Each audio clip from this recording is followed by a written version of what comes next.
How to add phone number in Twitter. Let's see in this video. Before getting started, subscribe to our channel and hit the bell icon for more updates from us. Now let's begin. So first you need to open up your Twitter and you need to log into your account. So once you are in the home page of Twitter like this, you will be able to see the news feed or the tweets from where you can explore the various tweets. So in order to add phone number, you need to go to your account settings. For that, you need to tap on your profile option in the left upper corner, and you have to tap on the drop down of the settings and support, and you have to go through settings and privacy. Once you do that, you have to go for your account option, under which there is account information. Simply go for account information, and all of their informations like your username, phone, email and other information will be available over here.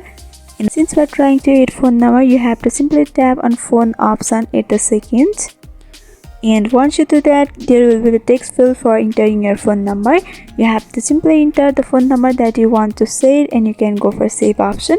And after doing that, you'll be able to add phone number in Twitter. So I hope this video was helpful. If you have got any queries regarding this video, then you can mention down below in the comments. Thanks for watching.